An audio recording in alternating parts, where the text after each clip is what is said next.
نحمده ونصلي ونسلم على رسوله النبي الحنين المكين الرؤوف الرحيم اما بعد فاعوذ بالله من الشيطان الرجيم بسم الله الرحمن الرحيم ولمن خاف مقام ربه جنتان صدق الله العظيم والصلاة والسلام على أشرف الأنبياء والمرسلين وعلى آله وصحبه وعلماء أمته وصلحاء ملته وأتقياء دينه أجمعين إلى يوم الدين أما بعد۔ زندگی کی حقیقت اور حقیقتوں میں سے ایک حقیقت انسان پر طاری غم اور خوف، حزن اور ملال کی کیفیت ہے۔ ہر آدمی زندگی کے کسی نہ کسی موڑ پر پریشان ہو جاتا ہے اور اس کے دل میں دنیا کے نقصان کے حوالے اور اعتبار سے کوئی نہ کوئی غم کسی نہ کسی درجے میں ایسے گھر کر جاتا ہے کہ اسے کل کا بھی خوف ہوتا ہے، آنے والے دنوں کا بھی خوف ہوتا ہے، آنے والے برسوں کا بھی خوف ہوتا ہے۔ اسی لیے کاروبار کرنے والے لوگ کاروبار کی صورتحال کے خراب ہونے کے غم سے خوفزدہ رہتے ہیں، پریشان رہتے ہیں، اور جن کی صحت خراب ہو تو وہ آنے والے دنوں میں اپنے صحت کی مزید خرابی کے غم، خوف اور حزن سے پریشان رہتے ہیں۔ کسی کو گھر میں بیٹھی ہوئی بیٹیاں جن کے رشتوں کے انتظار میں ان کی عمر بیتتی چلی جا رہی ہو، اس کے حوالے سے پریشانی لاحق ہوتی ہے۔ کوئی اپنے بچوں کے حوالے سے پریشان ہوتا ہے، کسی کو نوکری کی تلاش ہوتی ہے۔ یہ سارے خوف ہیں اور انسان کی زندگی کا ایک لازمہ ہے، ان سے کوئی مفر بھی نہیں ہے۔ لیکن اللہ سبحانہ و تعالی قرآن کریم میں ارشاد فرماتا ہے وَلِمَنْ خَافَ مَقَامَ رَبِّهِ جَنَّتَانِ، جو آدمی اپنے رب کے حضور کھڑے ہونے کے اس عمل کے ذریعے سے اللہ کے خوف کو، اس کی خشیت کو، اور یہ خوف اور خشیت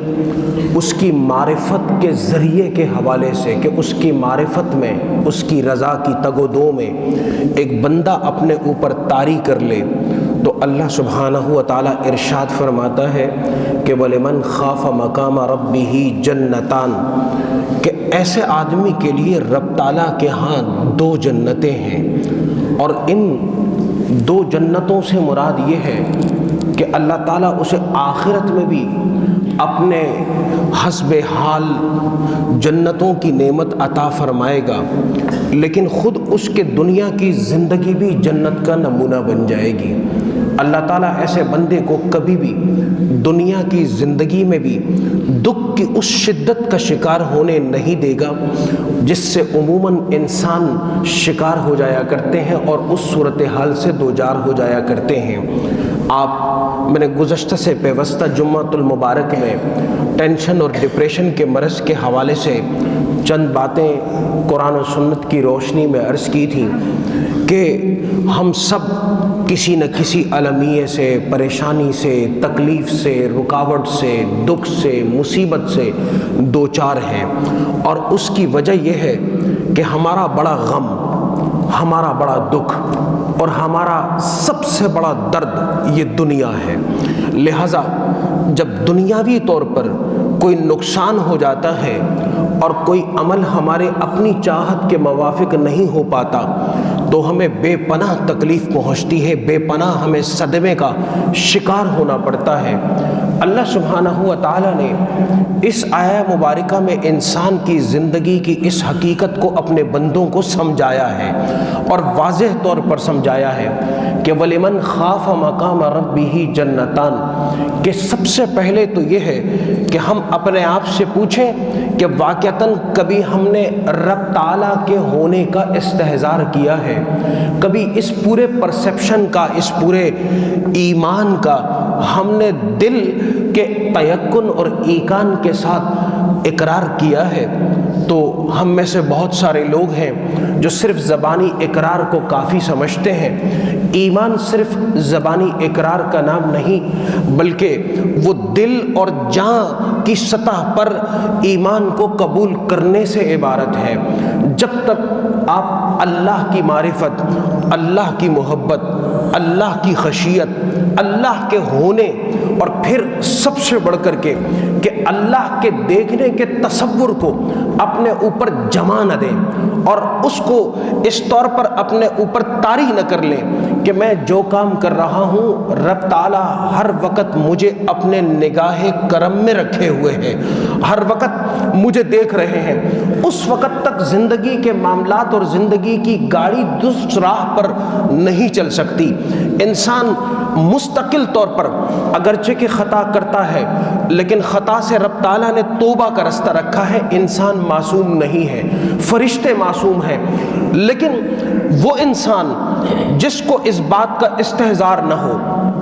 کہ اللہ مجھے دیکھ رہا ہے، اور پیدا وہ مسلمانوں کے گھر میں ہوا ہو، اس کے کانوں میں آذانیں بھی دی گئی ہوں، اس کو بچپن میں کلمے بھی یاد کروا لیے گئے ہوں، اسے قرآن پاک بھی پڑھوا لیا گیا ہو اور وہ نماز تک بھی آ کر کے مسجد میں پڑھے، لیکن اس کے باوجود بھی المیہ یہ ہے کہ روزانہ اخبار میں بھی، روزانہ ٹیلی ویژن کی اسکرین پر بھی یہی مسلمان ہیں جن کے بارے میں آپ پڑھتے ہیں کہ وہ چوری کرتے ہیں، وہ ڈکیتیاں کرتے ہیں، وہ لوگوں سے ان کے مال کو چھینتے ہیں، وہ قتل و غارت گری کرتے ہیں اور مال دولت اور جائیداد کے لیے اپنے بھائیوں کو، اپنی بہنوں کو وہ قتل کرنے تک سے دریغ نہیں کرتے۔ حالانکہ انسان کو اس بات پر حیرانگی اور ایک مسلمان اس بات پر متحیر ہوتا ہے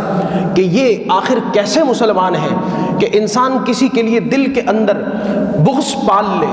حسد پال لے، یہاں تک تو قابل برداشت بات ہو سکتی ہے اگرچہ کہ یہ بھی گناہ کا عمل ہے، لیکن وہ آگے بڑھ کر کے کسی کے جان کے در پہ ہو جائے، کسی کے مال کے در پہ ہو جائے اور کسی کو قتل کر کے اور اس کی ملکیت میں موجود چیزوں کا خود مالک بننے کا روادار بن جائے، ایک مسلمان کبھی اس بات کا تصور نہیں کر سکتا۔ لیکن المیہ یہ ہے کہ مسلمان ہجوم کی شکل میں نظر آتے ہیں، غول کی شکل میں نظر آتے ہیں، وہ امت کی شکل میں نہیں ہے، اور امت کی شکل یہ تھی کہ وہ اپنے ایمان کو، اپنے عقیدے کو، اپنے دین کو، اپنے عمل کو اس تصور کے تابع کر دیں کہ ان کے تمام کاموں کو رب تعالیٰ دیکھ رہا ہے۔ کتنی عجیب بات ہے کہ دہشت گردی کے منصوبوں میں، قتل و غارت گری کے منصوبوں میں، چوری اور ڈکیتی کے منصوبے میں ملوث وہ لوگ ہیں جن کے پاس یونیورسٹی سطح کی تعلیم کی ڈگریاں تک موجود ہیں، جن کے پاس دنیا کی مہارتوں میں سے کسی ایک مہارت پر مکمل طور پر دسترس تک موجود ہے، لیکن اس کے باوجود ان کی زبان کی ناشائستگی، ان کے اخلاق سے گری ہوئی عادتیں اور ان کی سوچ کا اتنا پست اور ذلیل ترین سطح اور ان کے رویے اس قدر دنیا داری سے ملوث ہونے والے ہیں کہ انسان سوچ نہیں سکتا کہ یہ مسلمان بلکہ انسان بھی ہو سکتے ہیں۔ اس کی وجہ یہ ہے کہ ہم اپنے ایمان کو بھی نہیں سمجھتے، اپنے دین کو بھی نہیں جانتے۔ ہمارے بچے جو تعلیم حاصل کرتے ہیں ان کو بھی کبھی ہم بٹھا کر کے یہ سمجھا نہیں پاتے کہ وہ اللہ دیکھ رہا ہے۔ ایک والد خود کھڑے ہو کر کے اپنے بچوں کو اپنی ذات سے تو ڈراتا ہے، ایک اماں اپنے ڈنڈے اور جوتے سے تو اپنی اولاد کو ڈراتی ہے، ایک استاد اپنے تنتنے روب اور دبدبے سے تو ایک شاگرد کو ہراساں کرتا ہے، ایک باس اپنی طرف سے دی جانے والی سزا کے بارے میں تو ضرور بتاتا ہے، شوکاز اور ٹرمینیشن لیٹر کی اہمیت کو جتلاتا ہے۔ اور اسی طریقے سے آپ کسی بھی محکمے، کسی بھی ادارے کے حوالے سے آپ اٹھا کر کے دیکھ لیں تو ہر جگہ انسان انسانوں کو ڈرانے کی کوشش کرتا ہے، حالانکہ انسان خود بھی محدود ہے، اور وہ کسی کو جو بھی سزا دے اس کا وہ سزا دینے کا عمل بھی محدود ہوتا ہے، اس سے انسان کبھی خوفزدہ نہیں ہو سکتا۔ اللہ سبحانہ و تعالیٰ نے انسانوں کو اپنی ذات سے خشیت اور خوف کو اختیار کرنے کی طرف اس لیے راغب کیا ہے کہ اس کی زندگی بھی پرسکون گزرے اور اس کے ساتھ معاشرے میں رہنے والے جتنے دوسرے انسان ہوں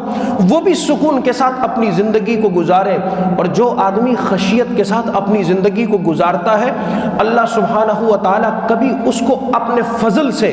اپنی نعمتوں سے اور عطاؤں سے محروم نہیں رکھتا. حضرت عبداللہ ابن عمر رضی اللہ تعالی عنہ صحرا میں نکلے، سفر پر جا رہے تھے. راستے میں آپ جس طرح ایک مسافر ہوتا ہے، آج کے دور میں ریسٹورنٹس بنے ہوتے ہیں، انز بنے ہوئے ہوتے ہیں، آپ کو ہمیں زیادہ اس کی ضرورت نہیں پڑتی، لیکن اس زمانے میں جب مسافر اپنے گھر سے نکلتا تھا تو زاد راہ سامان، اور وہ سامان جو سفر کا سامان ہوتا تھا اپنے ساتھ کھانے پینے کا رکھ لیا کرتا تھا. آپ نکلے ہیں مدینہ طیبہ کے مضافات میں، وہ صحرا جن حضرات کو رب تعالیٰ نے یہ توفیق عطا فرمائی کہ وہ بارگاہ رسالت مآب صلی اللہ علیہ وسلم میں حاضر ہوں، آپ کو آج بھی اتنا عرصہ گزر جانے کے بعد وہ صحرا اسی طور پر وہاں پر موجود ملتا ہے. آپ نکلے ہیں، چلتے چلے جا رہے ہیں، کڑاکی کی دھوپ ہے، شدید دھوپ لگی ہوئی ہے. آپ سفر کرتے کرتے ایک جگہ ایک درخت ملتا ہے، اس کے سائے تلے بیٹھ جاتے ہیں اور بیٹھ کر کے اپنی پوٹلی کو کھول لیتے ہیں اور اس میں سے کھانے پینے کے سامان کو اور پانی کو نکال لیتے ہیں. آپ کھانا شروع کرنے والے ہوتے ہیں کہ دور نگاہ پڑتی ہے کہ وہاں جھاڑ جھنکار اور کیکر کے معمولی سے درخت ہیں جن میں ایک چرواہا وہ بکریاں چرا رہا ہے. آپ کو بڑی حیرانگی ہوتی ہے. عربوں کی مہمان نوازی اور وہ بھی صحابہ کرام کی مہمان نوازی ایک مثال رکھتی ہے. مسلمانوں کا مزاج ہمیشہ مہمان پروری کا، مہمان نوازی کا رہا ہے. دسترخوان پر آنے والا کوئی بھی شخص ہے وہ اپنے ارادے سے نہیں آ سکتا جب تک رب تعالیٰ اس کو وہاں پر بھیج نہ دے اور آپ کے دسترخوان تک پہنچا نہ دے. اور جب وہ شخص آپ کے دسترخوان پر پہنچ جاتا ہے، آپ کسی چیز کی زیادتی کو محسوس کریں یا نہ کریں، اللہ سبحانہ و تعالیٰ اس مہمان کی آمد پر، یہ حدیث طیبہ کا مفہوم ہے، آمد پر اس کے حصے کے بقدر آپ کے رزق میں اضافہ فرما دیتا ہے. کوئی شخص اپنے پلے سے کسی کو کچھ کھلا پلا نہیں سکتا، دے نہیں سکتا جب تک رب تعالیٰ کی منشا اور مرضی نہ ہو. چنانچہ انہوں نے کھڑے ہو کر کے اس چرواہے کو کہا کہ یا رائی الغنم تعال، کہ اے چرواہے آئیے، کھانے کی دعوت دی. وہ جب قریب پہنچا تو آپ نے اسے کہا کہ میں نے کھانا رکھا ہے، آؤ مل کر کے کھا لیتے ہیں. انہوں نے کہا، اس غنم کو چرانے والے نے، بکریاں چرانے والے چرواہے نے کہا کہ نہیں، میں کھانا نہیں کھاؤں گا. تو پوچھا کہ کیا وجہ ہے؟ کہنے لگا اور جواب دیا کہ میرا روزہ ہے، یہ رمضان کا مہینہ نہیں ہے. کہا کہ میرا روزہ ہے. آپ کو بڑی حیرانگی ہوئی کہ اتنی شدید گرمی اور صحرا جہاں ریت کے ذرے تپ کر کے کوئلے کی طرح ہو جاتے ہیں، اتنی شدید گرمی میں یہ روزہ رکھے ہوئے، بڑی حیرانگی ہوئی. لیکن کہا کہ چلو میں اس سے مزید کچھ پوچھتا ہوں، پتہ تو چلے کہ یہ جس کے لیے روزہ رکھا ہے اس کو بھی جانتا ہے یا نہیں جانتا. تو کہا کہ اے اللہ کے بندے، یہاں تو اتنی ساری بکریاں چرا رہا ہے، یہ بکریاں کس کی ہیں؟ کہا کہ یہ میرے مالک کی ہیں، میری نہیں، میں غلام ہوں. کہا اچھا ایسا ہے کہ میں تجھے کچھ پیسے دے دیتا ہوں. پھر ایک سوال اور بھی پوچھا. کہا یہ تو بتا کہ صبح جب تیرا مالک یہ بکریاں تیرے حوالے کرتا ہے تو کیا گن کر کے حوالے کرتا ہے؟ کہا نہ، میں اس کی حویلی میں جہاں بکریاں کھڑی ہوتی ہیں خود چلا جاتا ہوں، اور جب میں ان کو نکال کر کے چرانے کے لیے لاتا ہوں تو میں خود اس کو گنتا ہوں اور شام کو واپس خود گن کر کے، تاکہ صحرا میں کوئی بکری بھٹک نہ جائے، واپس لے جاتا ہوں. کہا کہ جو صاحب خانہ ہے، تیرے آقا ہیں، کیا وہ تجھ سے پوچھتے ہیں؟ کہا کہ نہ، مجھ سے پوچھتے کچھ نہیں ہے، لیکن میں یہ سب اللہ کی رضا کی خاطر کرتا ہوں. آپ کو بڑی حیرانگی ہوئی. اور انسان اس مال کی خاطر ایمان کو بیچتا ہے، دولت کی خاطر اپنے عقیدے سے دستبردار ہو جاتا ہے. آپ نے فوراً اس کو آزمانے کے لیے کہا کہ اچھا یہ میرے پاس کچھ دراہم اور دنانیر ہے، سونا چاندی ہے، میں چاہتا ہوں تو یہ لے لے، جب تیرے مالک کو ہی نہیں پتا تو پھر تو مجھے اس میں سے ایک بکری دے دے اور وہ بکری ہم یہیں پر کاٹ کر کے بھون کر کے کھا لیں گے، یہ پیسے تو رکھ لینا۔ کہنے لگا نہیں، میرے مالک کو تو نہیں پتا لیکن میرے مالک کے مالک کو پتا ہے۔ کہا کہ اس کو پتا ہے، اگر کوئی اور نہیں جانے تو اس کو ضرور پتا ہے۔ آپ اس کے جواب سے بڑے خوش ہوئے، اور جب جواب سے خوش ہوئے تو آپ نے وہاں سفر اپنا ملتوی کیا اور اس کو لے کر کے یہ جو چرواہا تھا مدینہ طیبہ میں آ گئے، پوچھوایا کہ اس کا مالک کون ہے۔ پتہ چلا کہ مدینہ طیبہ کے مضافات میں ایک گاؤں ہے اور وہاں پر ایک یہودی تاجر ہے، یہ اس کا غلام ہے۔ حضرت عبداللہ ابن عمر رضی اللہ تعالی عنہ گھر تشریف لے گئے اور گھر میں جتنی رقم تھی لے کر کے اس یہودی کے پاس پہنچ گئے اور کہا کہ مجھے یہ تیری ساری بکریاں خریدنی ہیں۔ ساری بکریاں خریدیں، اس کے بعد کہا کہ یہ تیرا غلام مسلمان ہے، تو یہودی ہے، تو کسی یہودی کو غلام رکھ لینا، یہ تو مجھے دے دے اور یہ میرے ساتھ رہے گا، ان بکریوں کو جو ہے وہ چراتا رہے گا۔ آپ اس کو لے کر کے آئے مدینہ طیبہ شہر کے اندر، آپ نے آ کر کے اس کو ایک مکان دلا دیا۔ جب اسے مکان دلا دیا تو اس سے کہا کہ اب یہ بکریاں بھی تیری، یہ مکان بھی تیرا، اور یہ بتا کہ میں تیری اور کیا خدمت کر سکتا ہوں، تجھے تیری غلامی سے اب رہائی نصیب ہو گئی ہے، ہر نماز جا کر کے مسجد نبوی کے اندر پڑھ لیا کر، ہمیں بھی اپنی دعاؤں میں یاد رکھا کر۔ وہ یہ سن کر کے فوراً وہیں سجدہ ریز ہو گیا اور کہنے لگا، کافی دیر تک روتا رہا اور اس کے بعد کھڑا ہو گیا۔ جب کھڑا ہوا تو کہنے لگا، مجھے زندگی میں کچھ لوگ ایسے ملے کہ جو مجھے تانا دیتے تھے کہ تم بہت احمق آدمی ہو،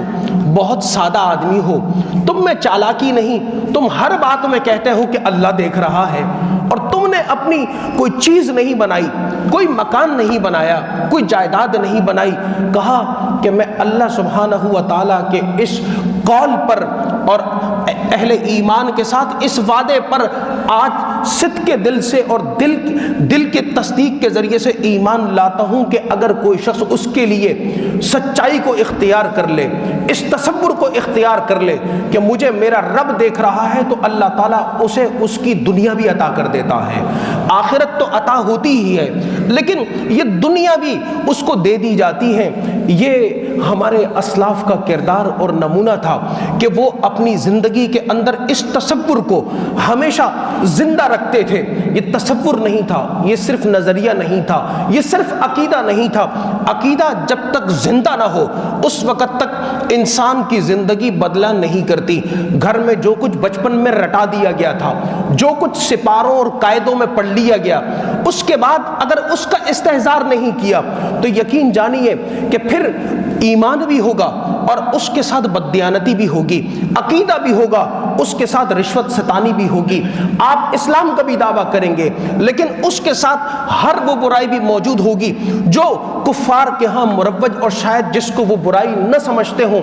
حضرت امام اعظم ابو حنیفہ رحمۃ اللہ تعالی علیہ ایک خاتون کے پاس گئے، کافی بوڑھی خاتون تھی اور چرخہ کاٹتی تھی۔ اس زمانے میں کپڑا بنا جاتا تھا چرخوں کے اوپر اور اسی کے ذریعے سے کپڑوں کے اندر موجود تانے بانے لگتے تھے۔ یہ جو کراس تھریڈ لگتا ہے اس کو تانا بانا کہا جاتا ہے، یہ لگایا جاتا تھا۔ آپ نے ویسے ہی ان سے گفتگو کرتے ہوئے کہا کہ اے اماں یہ کیا کر رہی ہیں آپ؟ کا جواب دیا کہ حضرت میں یہ چرخہ کاٹتی ہوں، ایک زمانے سے کاٹتی چلی آ رہی ہوں۔ کہا کہ چرخہ تو کاٹتی ہو لیکن یہ بتاؤ کبھی خدا کو بھی جانا ہے؟ کبھی خدا کو بھی جانا ہے کہ وہ ہے اور موجود ہے؟ کہاں حضرت میں نے جانا ہے۔ کہا کیسے؟ کہا اس چرخے سے۔ کہا اس چرخے سے؟ امام صاحب نے پوچھا کہ اے اللہ کی بندی اس چرخے سے تو نے رب کو پہچانا؟ کہا ہاں، اور وہ ایسے جانا کہ مجھے پتا ہے کہ یہ چرخہ اس وقت چلتا ہے جب میں اس چرخے کو چلاتی ہوں، اور یہ کائنات کا اتنا بڑا چرخہ کیا اس کے مالک کے بغیر چل رہا ہے؟ جہاں سورج صبح طلوع ہوتا ہے اور مغرب کے وقت جا کر کے غروب ہو جاتا ہے۔ امام صاحب نے مزید اس خاتون کے اس جواب پر بہت حیرانگی کا اظہار کرتے ہوئے ایک سوال اور پوچھا، کہا کہ اماں اگر اجازت ہو۔ کہا جی پوچھئے۔ کہا کہ یہ تو بتائیں کہ آپ نے یہ جواب عطا فرمایا، لیکن اس کائنات کا رب ایک ہے یا دو ہے یا زیادہ ہے؟ کہا کہ بیٹا اس کائنات کا رب ایک ہے۔ پوچھا کہ وہ کیسے؟ کہا کہ وہ بھی مجھے اس چرخے نے بتایا ہے۔ کہا کہ اس چرخے نے آپ کو کیسے بتایا؟ کہا بیٹا کہ جب میں اس چرخے کو چلاتی ہوں تو میں چلانے والی تنہا ہوتی ہوں، کبھی میں اس کو تیز چلاتی ہوں، کبھی اس کو سلو کر دیتی ہوں، کبھی میں اس کے ذریعے سے کپڑے کا تانا بنتی ہوں، کبھی میں اس کا بانا بنتی ہوں، اور جس طرح چاہتی ہوں ویسے ہی چلاتی ہوں۔ اگر میرے ساتھ کوئی اور خاتون آ کر کے بیٹھ جائے اور اس چرخے کو چلانے لگ جائے تو یقیناً ایک دن میرے اور اس کے درمیان کوئی نہ کوئی مناقشت اور معارضت ہو جائے گی، کوئی نہ کوئی اختلاف پیدا ہوگا۔ اس لیے جس طرح ایک چھوٹا سا چرخہ کسی ایک انسان کے صحیح چلانے سے صحیح چلتا ہے، ویسے ہی اتنی بڑی کائنات اگر ایک رب چلائے گا تو صحیح چلے گی، ورنہ نہیں چلے گی۔ یہ ایک معمولی پڑھی لکھی جس کے پاس دنیا کی کسی یونیورسٹی کی ڈگری کا ہونا تو خیر بہت دور کی بات ہے، آج کے حساب سے ایک پرائمری تعلیم کی سطح تک کا بھی کوئی علم نہ تھا، لیکن ایمان کو اور عقیدے کو کس سطح پر اس نے خود دریافت کیا اور اس عقیدے کا عملی زندگی کے ساتھ تعلق کس قدر جوڑا۔ یہ جو زندہ عقیدہ ہے جسے ہم دین اسلام کہتے ہیں، یہ کوئی عیسائیوں کی طرح اور ہندوؤں کی طرح ان کے چرچوں اور مندروں تک محدود نہیں کہ آپ نے عبادت اندر کی اور نکاح اندر ہوا اور اس کے بعد کی زندگی ختم ہو گئی۔ یہ عقیدہ ہمیں یہ سکھاتا ہے کہ ہم میں سے ہر بندہ ہر کام کے وقت اس عقیدے کو حاضر رکھے، جانے، اس پر اس کا پختہ ایمان ہو کہ رب تعالیٰ مجھے دیکھ رہا ہے، اور جب اس کا یہ عقیدہ زندہ ہو جائے تو اس کے بعد یقین جانیے کہ خود بخود اللہ تعالیٰ بندے پر اپنا فضل و کرم فرماتا ہے۔ وہ جو مشہور واقعہ کہ حضرت عمر فاروق رضی اللہ تعالیٰ عنہ ایک گھر کے پاس سے گزرے، وہ گھر تھا کس کا؟ وہ مدینہ طیبہ میں رہنے والے ایک شخص کا تھا جس کی ایک بیٹی تھی، اس کی 4 بکریاں تھیں، انتقال ہو جاتا ہے، خاتون بیوہ ہو جاتی ہے، اور اس کے گھر پہ عموماً بڑے افراد کی طرف سے رشتہ اس لیے نہیں آ پاتا کہ اس کے پاس مال اور دولت نہیں ہوتی۔ میں یہاں یہ بات عرض کرنا چاہتا ہوں کہ بعض افراد اور بالخصوص نوجوان وہ صرف انہی گھروں میں رشتہ کرنا پسند کرتے ہیں جن کے پاس ظاہری طور پر مال اور دولت ہو، جو اچھا جہیز دے سکیں۔ نکاح جہیز سے نہیں ہوتا، نکاح مکانوں سے نہیں ہوتا، نکاح در و دیوار سے نہیں ہوتا، یہ انسانوں کے تعلق کا، انسانوں کے ساتھ تعلق کا نام ہے، اور اس لیے ایسے نکاحوں سے برکت کو اٹھا دیا جاتا ہے جہاں پر مطمع نظر یہ ہو کہ ہم دوسرے کی طرف سے آئی ہوئی چیز کو ہڑپ کر لیں، اس کو اپنے نام پر کر لیں۔ اور یہ رویہ اس وقت پیدا ہوتا ہے کہ جب انسان اپنے اس عقیدے اور تصور سے غافل ہو جائے کہ اس کا رب اس کو دیکھ رہا ہے۔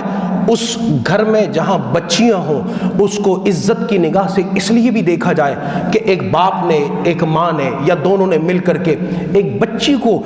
پیدائش کے بعد سے لے کر کے اس عمر تک پالا پوسا تھا، اس پہ خرچہ کیا تھا، اس کو تعلیم دلوائی، اس کو جس سطح پر بھی تربیت دی، اس کے بعد بھی کوئی رشتہ لینے جائے اور اس کے ساتھ کھڑے ہو کر کے یہ مطالبہ بھی کرے کہ مجھے یہ بچی بھی چاہیے اور اس کے ساتھ مال اور زر بھی چاہیے۔ اسلام اس درجے کی کسی بھی بے حیائی کا اور بے شرمی کا روادار نہیں۔ وہ ایک مسلمان کو غیرت مند شکل میں دیکھنا چاہتا ہے، عزت مند شکل میں دیکھنا چاہتا ہے، اور مرد تو ہے ہی وہ جن کو رب تعالیٰ نے فرمایا الرجال،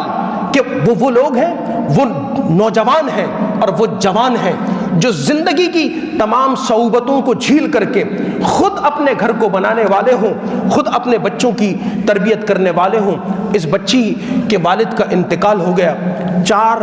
بکریاں ہیں، ان میں سے کچھ دودھ استعمال ہوتا ہے، کچھ کو بازار میں فروخت کر کے گھر کا جو خرچہ ہوتا ہے چل رہا ہے۔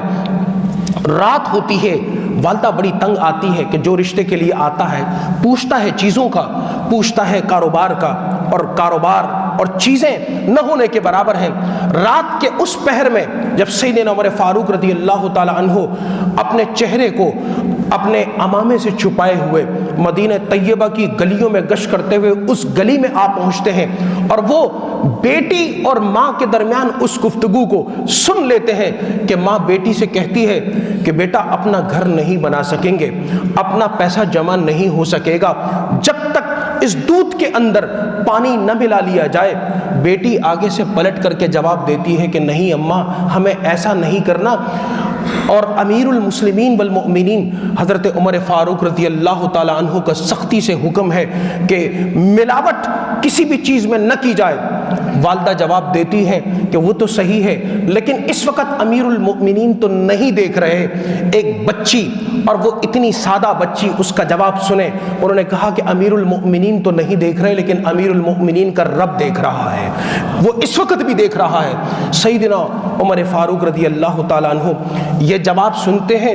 واپس اپنے دربار میں تشریف لے جاتے ہیں اور صبح سویرے اپنے بیٹے کو بلاتے ہیں اور پھر اپنی اہلیہ کو، اور ان سے کہتے ہیں کہ میں نے رات کو اپنے لیے ایک بیٹی کو تلاش کیا ہے۔ وہ کہتے ہیں کہ رات کی تاریکیوں میں کہاں یہ ان کے گھر پہ پہنچ جاتے ہیں، رخصتی ہوتی ہے، نکاح منعقد ہو جاتا ہے۔ وہ بچی جب آتی ہے حضرت عمر فاروق رضی اللہ تعالی عنہ کے گھر پہ، آپ اپنا دست شفقت اس کے سر پہ رکھ کر کے کہتے ہیں اے میری بیٹی، تو اب آئندہ میری شفقتوں، محبتوں اور عنایتوں کی مستحق ہے، تو ویسی ہی ہے جیسے میری اپنی بیٹی۔ یہ سب باتیں سننے کے بعد وہ بچی بڑی حیرانگی کے عالم میں کہ خلیفۃ المسلمین کی بہو ہے اور بیٹی ہے۔ کہا کہ اے امیر المؤمنین، یہ تو بتلائیے کہ اللہ تعالیٰ نے مجھے یہ انعام کیسے عطا فرمایا کہ میں آپ کے گھر آپ کی بیٹی بن سکوں، آپ کی بہو بن سکوں۔ جواب دیا سیدنا عمر فاروق رضی اللہ تعالیٰ عنہ نے کہ اے میری بیٹی، یہ صدقہ ہے تیرا اللہ سے ڈرنے کا، اور یہ وہ اچھا نتیجہ ہے جو تجھے اللہ نے دنیا میں بھی عطا فرمایا، اور اس کے صدقے تیری آخرت کو بھی انشاءاللہ اللہ تعالیٰ منور اور روشن فرما دے گا۔ چنانچہ یہی وہ خاتون تھی جن کے بطن سے ایک بیٹی پیدا ہوئی۔ اس بیٹی کے بطن سے اللہ تعالیٰ نے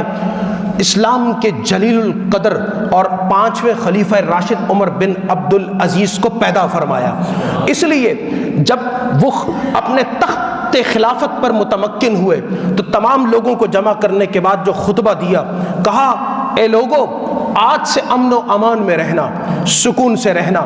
انصاف سے رہنا اور عدل سے رہنا۔ تمہارے ساتھ اب کوئی جبر نہیں کر سکے گا، تمہارے ساتھ کوئی زیادتی نہیں کر سکے گا، کیونکہ عمر کے جسم میں جو دودھ ہے اور عمر کے وجود کے اندر جو خون ہے، یہ ایک پاک باز ماں کا اور نہایت پاک باز نانی کا ہے، اور یہ خون ہے جس میں اگر پاکیزگی اور طہارت ہو جائے اور اولاد اور بچیوں کی تربیت میں یہ چیزیں شامل ہو جائیں تو لا محالہ اللہ سبحانہ و تعالیٰ ان کے بطون سے ایسے نیک لوگوں کو پیدا کر دیتا ہے جس پر کائنات صدیوں تک رشک اور فخر کرتی ہے۔ اللہ سبحانہ و تعالیٰ ہم سب کو یہ توفیق دے کہ اپنے گھروں میں، دکانوں میں، کارخانوں میں، رستوں میں اور مسجد کے باہر جہاں جہاں زندگی کا کوئی لمحہ گزارتے ہیں کہ وہ ہمیں یہ احساس ہمارے دلوں میں پیدا ہو جائے کہ اللہ ہمیں دیکھ رہا ہے اور ہم ہر وقت اللہ سبحانہ و تعالیٰ کی نظر عنایت میں اپنی زندگی گزار رہے ہیں۔ اس سے ہماری زندگی کی ڈگر، چال چلن، رویے، گفتگو کے انداز، معاملات، اخلاق، انشاءاللہ ہر چیز میں تبدیلی پیدا ہوگی۔ آمین وما علینا الا البلاغ المبین۔